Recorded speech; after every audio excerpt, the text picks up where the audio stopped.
बेरिया road भरसां ॻोठ मोहम्मद हसन बिरोईअ जा रहवासी ॻोठाणा 7 ॾींहं अॻु संदसि नौजवान मथां थियल क़ातिलाणे हमले जा जवाबदार गिरफ़्तार न थियण ख़िलाफ़ बिरोई बिरादरीअ जे माण्हुनि गुलाम अली बिरोई, शमसुद्दीन बिरोई, मोहम्मद ख़ान बिरोई, यासीन बिरोई ऐं ॿियनि जी पुलिस जे ख़िलाफ़ एहतजाज कंदे सख़्त नारेबाज़ी कई।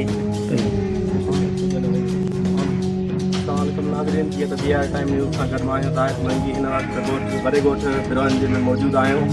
मोहम्मद हसन बिरोई जे ॻोठ में मौजूदु आहियूं। बिरोई बिरादरी असां सां मौजूदु आहे, जिन जे हिननि जा माण्हू कुझु ॾींहं पहिरियों 6 ॾींहं पहिरियों धकी थिया आहिनि ऐं उन खां बाद अचो त पुछा कयूं बिरोइनि खां छा वाक़ियो कीअं थियो आहे। जीअं त असां सां तक़रीबन 2019 खां वठी असांजो केस हलंदड़ आहे। 2019 खां केस हलंदड़ आहे। हिन महिल ताईं अञा केस माना हाणे तक़रीबन 8 तारीख़ ते असांजो एक्स पार्टी थी वियो आहे ऐं एक्स पार्टी जंहिं खां वठी थियो आहे त इहे असांजा मुख़ालिफ़ जेके कीरिया क़ौम आहिनि या जेके आराई क़ौम आहिनि इहे असां सां चप पइजी विया आहिनि। जो तक़रीबन 6 ॾींहं अॻु में असांजा 3 छोकिरा जेके नौजवान छोकिरा आहिनि उन्हनि खे गोलियूं हणी उनखे मार्टिंग करे छॾियो आहे। उन्हनि खे सख़्त जा सख़्त जेके ज़ख़म ॾिना आहिनि ऐं उन्हनि खे हिकिड़ो जेको आहे सीरियस आहे जेको हालति में उनखे भिरिया जेको खणी वियासीं। भिरिया खां रेफर असांखे नवाबशाह करे छॾिन। नवाबशाह में उन जी सर्जरी थियो, उन जूं गोलियूं निकिता आहिनि ऐं एॾो सारो ज़ुल्म थी वियो आहे जेको असांजो केरु मदद करण लाइ तयारु न आहे। जेको असां लाइ साईं अबरार शाह साहिब खे, साईं मुराद अली शाह साहिब खे अर्ज़ु गुज़ारिश था कयूं। असां तव्हांजा वोटर आहियूं, तव्हांखे ई वोट कराया आहिनि। हिन महिल ताईं असां सां को राब्तो नथा कयो। तव्हां महिरबानी करे साईं मुराद अली शाह साहिबु, सैयद अबरार अली शाह साहिबु, तव्हां असांजे तक जा MNA MP आहियो। घटि में घटि असां मज़लूमनि सां जेको ज़ुल्म थियो आहे तव्हां असां सां राब्तो त कयो, महिरबानी कयो, सही महिरबानी कयो, असां सां राब्तो कयो। एॾो सारो ज़ुल्म थियो आहे ऐं असां सां जेके असांजा हमरा जेके धकी आहिनि हिन महिल बि हमरा असांजो सीरियस हालति में जेको पियो आहे ऐं पुलिस तव्हां तावन करे थी। पुलिस असां सां हिन महिल ताईं को बि ताउन नथो करे। असां FIR कटरायो आहे। तक़रीबन 2 नामिनेट असां ॾिनासीं पहिरें ॾींहुं जेको 17 ते असांजो FIR थियो शाम जे 4 बजे ऐं सुबुह जो 9 बजे उन्हनि जी बेल बि थी वई। हिन महिल ताईं कुझु बि न कयो अथनि, न माण्हू गिरफ़्तार थिया आहिनि। अॼु असां जेको आहे ज़ख़्मी खां असां सुबुह जो पुछा करे उन जेके 4 माण्हू जेके सुञाता आहिनि, जेको रहीम कीरियो, अब्दुर्रहीम कीरियो ऐं ॿियो जेको आहे अशरफ आराई ऐं 3 जेको आहे शकील आराई पंजाबी आहे ऐं 4 जेको फैज़ रसूल आहे। असां सां जेको नाजाइज़ी कयो अथनि, ज़ुल्म कयो अथनि, असांजे छोकिरनि खे मारे चुका आहिनि। पर हाणे असां साईं अबरार शाह साहिब खे अर्ज़ु गुज़ारिश था कयूं, साईं असां तव्हांजे तक जा आहियूं, तव्हां असां सां राब्तो कयो, महिरबानी कयो, असां सां राब्तो कयो। ऐं इन्हनि जेके असांजा ऑफिसर आहिनि, DSP साहिबु या SHO साहिबु या वॾो मुंशी, इन्हनि लाइ एक्शन खणो, बराए महिरबानी एक्शन खणी ऐं असांखे हिननि खे इहो जेको ट्रांसफ़र कयो वञे या इहो जेको हिननि खे सस्पेंड कयो वञे, असां सां इंसाफ़ कयो वञे। ऐं असां तव्हांजा ई माण्हू आहियूं, असां वञूं काॾे?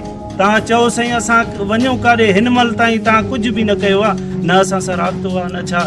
बराए महिरबानी साईं अबरार अली शाह साहिबु, सैयद मुराद अली शाह साहिबु, तव्हां असां सदाईं तव्हांखे वोट कंदा आहियूं। वॾनि खां वठी असां जेको तव्हांखे वोट कंदा आया आहियूं ऐं हिन महिल ताईं असां तव्हांजा ई वोटर आहियूं। बराए महिरबानी तव्हां हिन ते अमल करायो, हिननि तां कढो ऐं हिन वॾे मुंशी खे महिरबानी कयो। वॾो मुंशी जेको आहे सरासर उन्हनि सां ॿधल आहे, वॾे मुंशी खे हटायो वञे जेके असां सां इंसाफ़ थिए ऐं असां सां जेके नाजाइज़ी थियल आहे उन्हनि जेको आहे असां सां इंसाफ़ थिए। महिरबानी। जेको 4 महीने 8 तारीख़ मां एक्स पार्टी कई आहे। एक्स पार्टी खां पोइ कीरिया बिरादरी ऐं आराई बिरादरी खे नाराज़ थी विया आहिनि। उन्हनि असांखे ॻोठ मां वापसि शहर में असां ॻोठ अची रहियासीं। असांखे 5 ॼणनि हथियार ज़ोर ते बीहारे तमामु असांखे तशदुद कयो ऐं सिधो गोली हणी असांखे ज़ख़्मी करे छॾियो।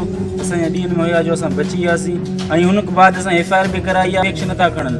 बराए महिरबानी असां जवाबदारनि जा नाला ॾिना आहिनि, उन्हनि खे गिरफ़्तार कयो वञे ऐं असां सां इंसाफ़ कयो वञे। ऐं ॿिए सूरत में असांखां को बि MP MNA को बि न पुछा कयो तव्हां छा मसइलो आहे, छा मसइलो न आहे। कहिड़ी जॻह अथव?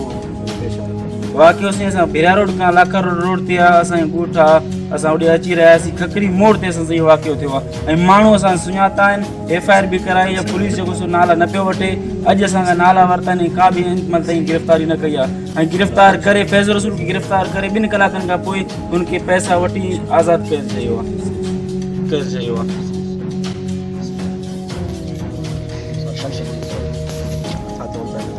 सर हमारे साथ इंसाफ किया जाए। वैसे कि भी देख रहे हो ये एग्जाम्पल 10 दिन से ये मसला हो गया हमारे बिरादरी के साथ और पुलिस कोई किसी की एक्शन नहीं ले रहा है।